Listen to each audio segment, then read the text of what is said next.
പിന്നെ എന്നെ അക്സെപ്റ്റ് ചെയ്യുമോ ജനങ്ങൾ എന്നുള്ളൊരു ഇതുണ്ട്. ബോൾഡ് മോഡേൺ ഒക്കെ ആയിട്ടുള്ള ലേഡീസിനെ അങ്ങനെ ജനങ്ങൾ അക്സെപ്റ്റ് ചെയ്യുന്ന ഒരു കൾച്ചർ അല്ലല്ലോ നമ്മുടെ.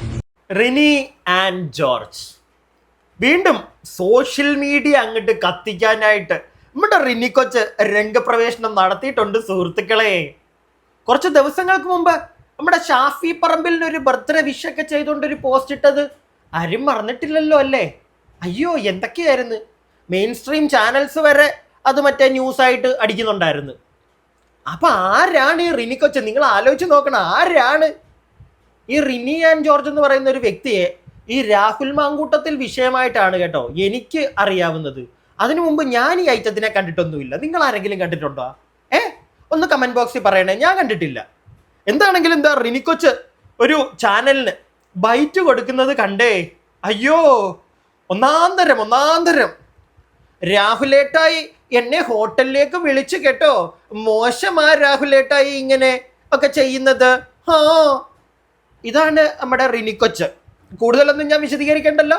റിനി കൊച്ച് മൊഴിയുന്ന കുറച്ച് കാര്യങ്ങൾ നമുക്ക് കേൾക്കാം, എന്നിട്ട് ബാക്കി സംസാരിക്കാം. പിന്നെ ചാനൽ ആദ്യമായിട്ട് കാണുന്ന ആരെങ്കിലും ഒക്കെ ഉണ്ടെങ്കിൽ ഒന്ന് ചാനൽ സബ്സ്ക്രൈബ് ചെയ്യുക. എല്ലാവരും വീഡിയോയ്ക്ക് ഒരു ലൈക്കൊക്കെ തരിക, ഒരു നഷ്ടമില്ലാത്ത കാര്യമാണ്, ഒന്ന് ചെയ്തേക്കണേ. കൂടാതെ നമ്മുടെ കമന്റ് ബോക്സിലൂടെ നിങ്ങൾ അഭിപ്രായം എഴുതിയിടുമ്പോൾ ഹൈപ്പ് എന്ന് പറയുന്ന ഒരു ഓപ്ഷൻ ചിലപ്പോൾ കാണാൻ പറ്റും, അതിലും ഒന്ന് ക്ലിക്ക് ചെയ്തേക്കുക.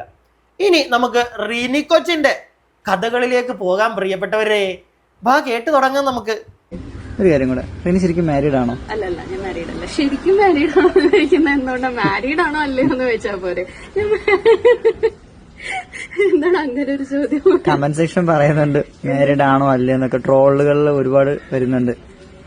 അത് ഞാനെന്തോ പരാതിക്കാരിയാണെന്ന് വിചാരിച്ച ആൾക്കാർ പറയുന്നതാണ്. ഞാനാണ് പരാതി കൊടുത്ത പരാതിക്കാരി എന്ന് വിചാരിച്ചിട്ട് പരാതിക്കാരികൾ മാരീഡ് ആണ് എന്നൊക്കെ വാർത്തകൾ വന്നത്. അപ്പൊ ഞാൻ ആയിരിക്കും പരാതിക്കാരി എന്ന് വിചാരിച്ചിട്ട് പറയുന്നത്. ഞാൻ മാരീഡ് അല്ല, ഞാൻ പരാതിക്കാരിയുമല്ല, ഞാൻ ആരുടെ പേരും പറഞ്ഞിട്ടുമില്ല, ഞാൻ ഒരാൾക്കെതിരെ പരാതിയും കൊടുത്തിട്ടുമില്ല. എനിക്കിനകത്ത് യാതൊരു വിഷയവുമില്ല. I'm not answerable actually. I'm not answerable. ഞാൻ ഇതിലൊന്നും ഇല്ല, ഞാൻ ഒരു പരാതിയും കൊടുത്തിട്ടില്ല, ഞാൻ കല്യാണം കഴിച്ചിട്ടൊന്നും ഇല്ലായേ. മിസ്അണ്ടർസ്റ്റാൻഡിങ് ആ ജനങ്ങളുടെ. പരാതിക്കാരി ഞാനാണെന്നുള്ള മിസ്അണ്ടർസ്റ്റാൻഡിങ്. ഞാൻ പരാതിയൊന്നും കൊടുത്തിട്ടില്ല, എനിക്ക് പരാതിയൊന്നുമില്ല. എന്തിന് പരാതി? ഞാൻ ചുമ്മാ ഒരു ബൂസ്റ്റ് കിട്ടാനായിട്ടൊന്ന് അപരാധിച്ച് വിട്ട്. എന്തായാലും അവന്റെ പേര് കുറെ കേസ് വരുന്നുണ്ട്, ഇരിക്കട്ടെ എന്റെ വക ഒരു അപവാദവും. അങ്ങനെ ഞാനൊന്ന് തള്ളിയതേ ഉള്ളൂ. പക്ഷെ എനിക്ക് ഇത്രയും റീച്ച് കിട്ടും, ഇത്രയും പോപ്പുലാരിറ്റി ഒക്കെ കിട്ടുമെന്ന് പാവം കൊച്ചറിഞ്ഞു കാണത്തില്ല. അയ്യോ പാവം തുന്തരി വാവ. നല്ല രസമുണ്ടല്ലേ എന്തായാലും കാണാനായിട്ട് തുന്തരിയെ. പക്ഷെ അറിഞ്ഞില്ല, ഞാനൊന്നും കൊടുത്തിട്ടില്ല കേട്ടാ. എനിക്ക് പരാതിയൊന്നുമില്ല. അയ്യേ, എനിക്ക് അപവാദം പറഞ്ഞാൽ മാത്രം മതി, അങ്ങനെ റീച്ച് കിട്ടിയാൽ മതി. കേസൊക്കെ കൊടുത്ത് അതിന്റെ പുറകെ ഓടണം, പിന്നെ കള്ളക്കേസാണെന്ന് നാളെ തെളിയും. എന്തിനാ വെറുതെ? ഞാൻ അപരാധിച്ചോളാം, ഇതത്രേ ഉള്ളൂ. ബാക്കി കേൾക്കാം. ഇളക്കം പറ്റിയിട്ടുണ്ട്, എന്താ സംഭവം എന്നൊക്കെ എല്ലാവർക്കും മനസ്സിലായിട്ടുണ്ട്. അതിനോട് എന്താ പറയാനുള്ളത്? അല്ല, അത് ഞാൻ ആദ്യമേ പറഞ്ഞു, ഞാൻ ഒരിക്കലും ഒരു വ്യക്തിക്കെതിരെ നടത്തുന്ന ഒരു പോരാട്ടമോ അല്ലെങ്കിൽ ഒരു വ്യക്തിക്കെതിരെ നടത്തുന്ന ഒരു വൈരാഗ്യമോ വിദ്വേഷമോ അല്ല. എന്റെ അഭിപ്രായത്തില് രാഷ്ട്രീയത്തിൽ നിൽക്കുന്ന എല്ലാവരും, അത് ഏത് രാഷ്ട്രീയ പാർട്ടിയാണെങ്കിലും, ഇപ്പൊ 2026 ഇലക്ഷൻ വരുമ്പോ. അയ്യോ, ഞാൻ ആർക്കെതിരെയും പോരാടാനൊന്നും ഇല്ലേ. നമ്മള് പാവമാണേ, നമ്മളെ ആർക്കും അറിയത്തൊന്നും ഇല്ലായിരുന്നു. 10 പേരെങ്ങോട്ട് അറിയട്ടെ എന്ന് വിചാരിച്ച് ഇങ്ങനെ ഇരിക്കുമായിരുന്നു ഞാൻ. എങ്ങനെയെങ്കിലും 10 പേരെ അറിയിക്കണമല്ലോ ഇങ്ങനെ ഒരാളുള്ള കാര്യം. അപ്പോഴാണ് ഇതേ രാഹുൽ മാങ്കൂട്ടത്തിൽ. എന്തായാലും ഇടയ്ക്കിടയ്ക്ക് ഞാൻ അവനുമായിട്ട് സംസാരിച്ചിട്ടുണ്ട്, എന്നാ ഇരിക്കട്ടെ അവന്റെ പുറത്തോട്ട്. അവൻ എന്നെ ഹോട്ടലിൽ വിളിച്ചായിരുന്നു കേട്ടോ. അവൻ ഹോട്ടലിൽ വിളിച്ചു. അയ്യോ വളരെ മോശം. പക്ഷെ എനിക്ക് പരാതിയൊന്നുമില്ല. ഞാൻ പരാതിയൊന്നും കൊടുക്കാനില്ല. എനിക്ക് ആരെയും അങ്ങോട്ട് ഇല്ലാതാക്കാനോ ഒന്നും എനിക്ക് താല്പര്യമില്ല. എനിക്ക് ഇച്ചിരി റീച്ച് കിട്ടിയാൽ മതി, അതിന് ഞാൻ അങ്ങോട്ട് അപരാധിക്കും. ഇനി ഏതെങ്കിലും ചാനലുകാർ നിങ്ങളെ പോലെ വന്നു കഴിഞ്ഞാൽ, ഇനിയിപ്പോൾ ഓൺലൈൻ മീഡിയ തന്നെ വേണമെന്നില്ല, മെയിൻ സ്ട്രീം ചാനലുകാർ വന്നാലും ഞാൻ പറയും അവൻ വിളിച്ചായിരുന്നു കേട്ടോ, അവനെ ഹോട്ടലിലേക്ക് വിളിച്ചായിരുന്നു. അയ്യോ മോശം റിനി കൊച്ചേ, നാണം. അയ്യോ, നമുക്ക് ബാക്കി കേൾക്കാം. ഞാൻ വിചാരിക്കുന്നത് ഇങ്ങനെ ആരോപണങ്ങൾ വന്നിട്ടുള്ള ഒരു വ്യക്തി പോലും മത്സരിക്കരുത് എന്നുള്ളതാണ് എന്റെ ഒരു ആഗ്രഹം. അത് ഏത് പാർട്ടിയാണ്, അല്ലാതെ പ്രത്യേകിച്ച് ഒരു വ്യക്തി ആ വ്യക്തി മത്സരിക്കരുത് എന്നുള്ളത്, അല്ലെങ്കിൽ ഇന്നൊരു വ്യക്തി മത്സരിക്കരുത് ഇന്നൊരാൾ മത്സരിക്കുക, അങ്ങനെയല്ല. ഇത്തരത്തിൽ ഒരു ആറ്റിറ്റ്യൂഡുള്ള ആളുകള് അങ്ങനെ മത്സരിക്കുന്നതിനോട് യോജിക്കുന്ന ഒരാളല്ല ഞാൻ. ഇതിപ്പോ ഓരോ പാർട്ടികള് ഓരോ ഇങ്ങനത്തെ ആളുകളെ അവരുടെ പാർട്ടിയിലേക്ക് ക്ഷണിക്കുന്നതിനോടൊന്നും യോജിക്കുന്ന ഒരാളല്ല ഞാൻ. നല്ല കാര്യം മോളെ, നീ യോജിക്കണ്ട, നമ്മളൊക്കെ യോജിച്ചോളാം കേട്ടോ. അല്ല, ആജീവനാന്തം അവനെ എന്ന പാർട്ടിയിലോട്ടൊന്നും എടുക്കണ്ട. KSRTC ബസ്സിൽ കയറ്റണ്ട രാഹുൽ മാങ്കൂട്ടത്തിന്. അയ്യോ വേണ്ട. പെട്രോളൊന്നും അടിച്ചു കൊടുക്കണ്ട പുള്ളിയുടെ വണ്ടിക്ക്. പുള്ളി മോശക്കാരൻ. അയ്യേ, 3 കേസ് വന്നു, അകത്തു പോയി. അവനെ അടുപ്പിക്കരുത്, സമൂഹത്തിൽ അവനെ അടുപ്പിക്കരുത്. അവൻ നമ്മളെ ഭരിക്കാനൊന്നും ആളല്ല.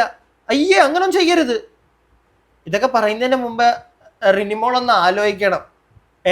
ഇവിടെ ഭരിക്കുന്ന പാർട്ടിയിൽ ചില MLA മാരുണ്ട് സിനിമയ്ക്കകത്ത്, നിങ്ങളുടെ സിനിമയ്ക്കകത്ത് തന്നെ ഉള്ള ചില MLA ടീമുകൾ, മന്ത്രി, എന്തൊക്കെയായിരുന്നു അവനെ പറ്റിയൊക്കെ. എവിടെ? അതൊന്നും ഇല്ല മോളെ, ആ കേസൊന്നും ഇല്ല, അതൊക്കെ പോയി. മോക്ക് അതിനെ പറ്റിയൊക്കെ വല്ല ധാരണയുണ്ടോ? മോക്ക് രാഹുൽ മാങ്കൂട്ടത്തിൻ്റെ മാത്രമല്ലേ അറിയത്തുള്ളൂ മോളെ. സ്വന്തം അമ്മയുടെ ബർത്ത്ഡേക്ക് വരെ അയാളെ വിളിച്ച്, ഫ്ലൈറ്റ് ഇരിക്കുന്ന ആളെ വിളിച്ചിട്ട്, ചേട്ടായി കോഫി, ഒന്ന് ബർത്ത്ഡേ വിഷ് ചെയ്യോ അമ്മയ്ക്ക്. ഉളുപ്പ് വേണം മോളെ, ഉളുപ്പ് കേട്ടോ. ബാക്കി കേൾക്കാം. മലയാള സിനിമയിൽ എന്തെങ്കിലും ഓഫറുകൾ വന്നിട്ടുണ്ടോ? ഇപ്പം നിലവിൽ അങ്ങനെ പുതിയ ഓഫേഴ്സ് ഒന്നും വന്നിട്ടില്ല. ഞാൻ അതിലേക്ക് ഒരു എന്റെ ഫോക്കസ് മാറിപ്പോയി. ആക്ച്വലി കുറച്ചും കൂടി മൂവിലേക്ക് ഫോക്കസ് ചെയ്യണം എന്നുള്ളതാണ്. പിന്നെ ഈ പറഞ്ഞ പോലെ ബോൾഡായിട്ട് നിൽക്കുന്നവരുടെ അവസ്ഥ അറിയാമല്ലോ, എങ്ങനെയാണ് ഇൻഡസ്ട്രീസ് കാണുന്നത്. സോ അങ്ങനെയൊക്കെ എങ്ങനെ സംഭവിക്കുന്നുള്ളത് അറിയില്ല. But I am happy. നമുക്കറിയാം ഇതാണ്. എന്തായാലും വിട്ടുവീഴ്ചകൾ ചെയ്ത് അത്തരത്തിൽ നിന്നുകൊണ്ട് ഒന്നും നേടാൻ ഉദ്ദേശിക്കുന്ന ഒരാളല്ല ഞാൻ. അപ്പൊ പിന്നെ എങ്ങനെയായാലും എനിക്ക് ഇതൊക്കെ തന്നെ സംഭവിക്കാൻ പോകുന്നതെന്ന് എനിക്കറിയാം. അതുകൊണ്ട് അങ്ങനെ ടെൻഷനും വിഷമമൊന്നുമില്ല. മോളെ, മലയാളത്തിൽ ഒരുപാട് നടിമാരുണ്ട് വിട്ടുവീഴ്ചകൾ ഒന്നും ചെയ്യാതെ സിനിമയിൽ വന്ന് നല്ല രീതിയിൽ അഭിനയിച്ച് മുന്നോട്ട് പോകുന്ന നടിമാരും ഉണ്ട്. ഇല്ലാന്ന് പറയല്ലേ.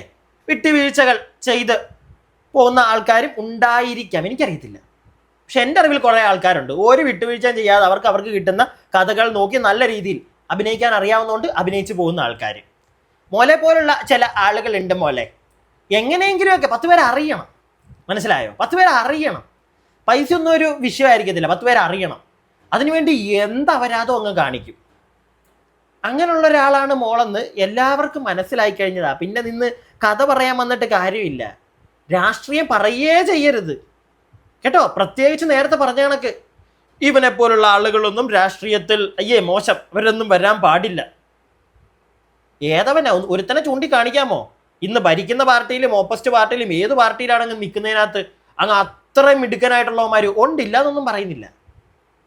പക്ഷേ അതിനേക്കാട്ടിലും ഉണ്ട് നല്ല ഒന്നാന്തരം വൃത്തികേട് കാണിക്കുന്ന ചേട്ടന്മാർ. അതുകൊണ്ട് അത് വിട് മോള്. നമുക്ക് ബാക്കി കേൾക്കാം. മോളുടെ സിനിമ ദൈവത്തിനറിയാം. ആ ട്രോൾ വന്ന സമയത്ത് ഒരുപാട് പേര് ആദ്യം റിനീനെ സപ്പോർട്ട് ചെയ്യാൻ സംസാരിച്ചു.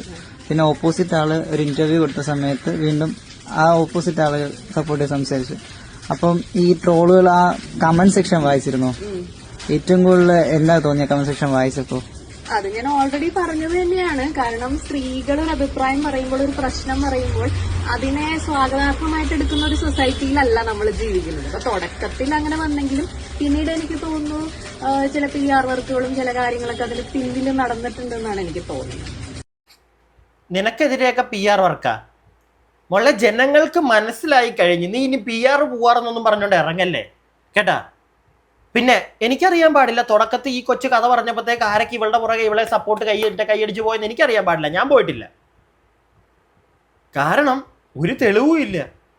വന്നിരുന്നങ്ങ് പറയുക തെളിവില്ല എന്നാ കേസ് കൊടുക്കുക, അതില്ല. തുടക്കത്തിൽ തന്നെ പറയുന്ന കേട്ടില്ലേ, നമ്മൾക്ക് ആരെയും കരിവാരി തേക്കണ്ടേ, നമ്മള് കേസിനൊന്നും ഇല്ലേ. ഈ നിന്നെയൊക്കെ എങ്ങനെ വിശ്വസിക്കാനാ? ഈ നീയൊക്കെയാണോ സ്ത്രീ മറ്റേ തേങ്ങ സ്ത്രീകളെ പുകഴ്ത്തി നടക്കാൻ പോകുന്നു പോരെ? അത് മതി. നാക്കൊടക്കുന്നടേ ചില വാക്കുകളൊക്കെ. പ്രത്യേകിച്ച് ഈ റിനിമോളെ പറ്റിയൊക്കെ സംസാരിക്കുമ്പോൾ സാക്ഷീകരണം അല്ലേ, മാറി നിൽക്കും. അടുത്ത വീഡിയോ സോഷ്യൽ മീഡിയയിൽ കണ്ടായിരുന്നു, അതെന്താ സംഭവം? അത് ഞാൻ ഷാഫിക്ക് ഒരു ബർത്ത്ഡേ വിഷ് ഇട്ടതാണ്. ഞാൻ എല്ലാ കൊല്ലം ഷാഫിക്ക് ബർത്ത്ഡേ വിഷ് ഇടാറുണ്ട്. എനിക്ക് അറിയുന്ന ഒരാളാണ് ഷാഫിക്ക. അങ്ങനത്തെ ബർത്ത്ഡേ വിഷ് ഇട്ടതാണ്. പക്ഷെ അതും ട്രോളായി. ഷാഫി പറമ്പിലോട് മുമ്പേ പരിചയമുണ്ടോ? ഉണ്ട്. നേരത്തെ തന്നെ പരിചയമുണ്ട്. ഞാനിത് 2023 എനിക്ക് അദ്ദേഹത്തെ വളരെ അടുത്ത് അറിയുന്നതാണ്. അദ്ദേഹത്തിന് എന്നെ നന്നായിട്ട് അറിയാം. അതുകൊണ്ട് ഞാൻ എല്ലാ കൊല്ലവും വിഷ് ഇടുന്നതാണ്. അതുപോലെ തന്നെ ഇപ്രാവശ്യം വിഷ് ഇട്ടു, അത്രേ ഉള്ളൂ. എല്ലാ കൊല്ലവും വിഷ് ഇടാറുണ്ടോ മോളെ?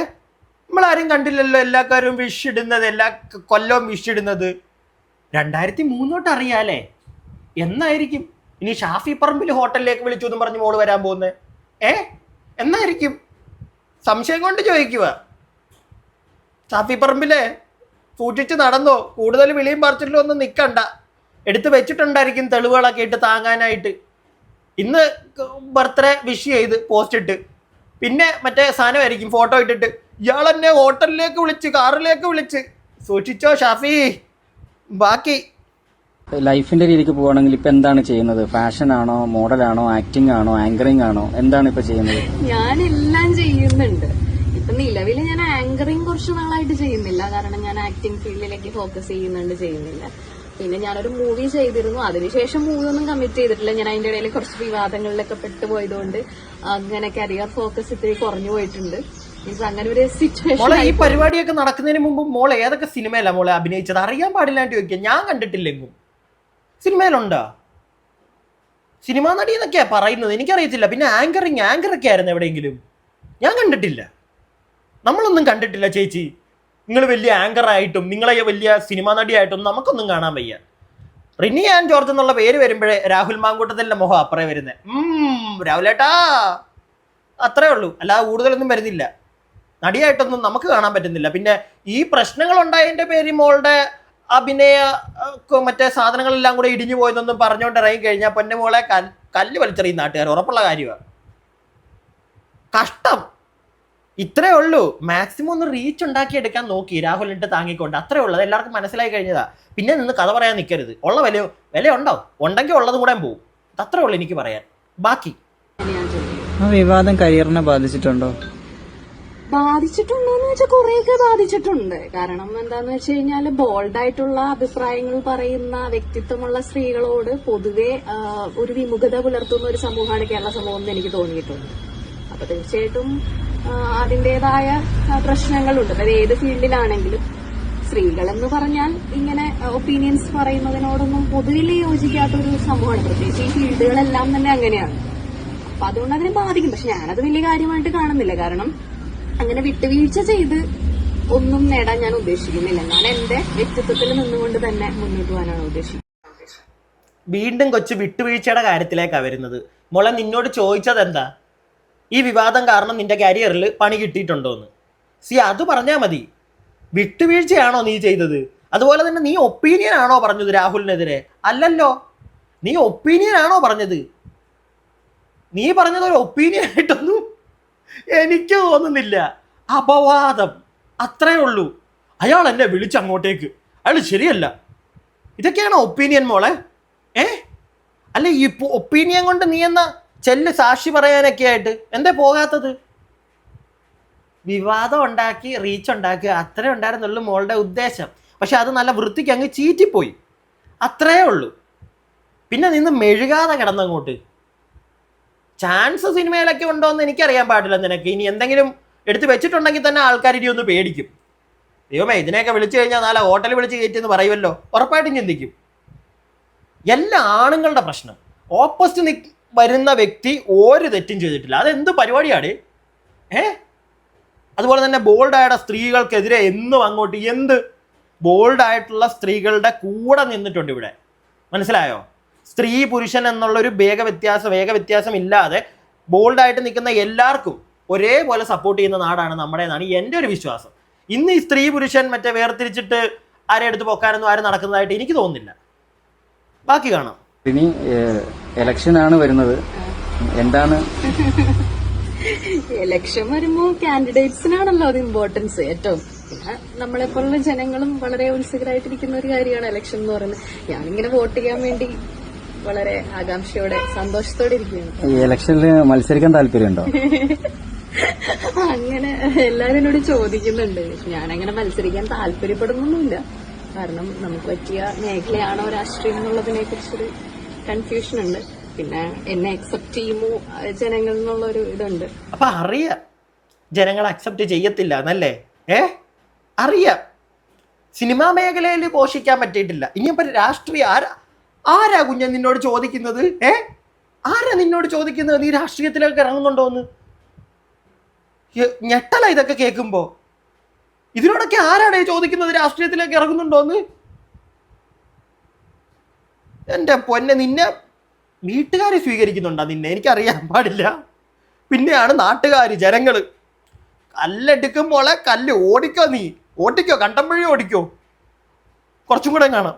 പിന്നെ എന്നെ അക്സെപ്റ്റ് ചെയ്യുമോ ജനങ്ങൾ എന്നുള്ളൊരു ഇതുണ്ട്. ബോൾഡ് മോഡേൺ ഒക്കെ ആയിട്ടുള്ള ലേഡീസിനെ അങ്ങനെ ജനങ്ങൾ അക്സെപ്റ്റ് ചെയ്യുന്ന ഒരു കൾച്ചർ അല്ലല്ലോ നമ്മുടെ. അപ്പൊ ഞാൻ അങ്ങനെ തന്നെ ജീവിക്കാനാണ് ഇഷ്ടപ്പെടുന്നത്. ഇപ്പൊ ഇലക്ഷൻ നിന്ന് ചുരിദാർ എടുത്ത് സാരി എടുത്തൊക്കെ നിൽക്കാൻ അങ്ങനെ താല്പര്യപ്പെടുന്ന ഒരാളല്ല. ഇപ്പൊ എന്തായാലും അങ്ങനെ ഒരു പ്ലാൻ ഇല്ല. അല്ലടി കുഞ്ഞെ, നീ സാരി എടുത്തും ചുരിദാർ ഇട്ടും നിൽക്കണ്ട, നീ ബിക്കിനി ഇട്ടോണ്ട് നിൽക്ക, ഇലക്ഷൻ പ്രചരണത്തിന് പോ. എന്താണ് ഈ പറയുന്നതൊക്കെ?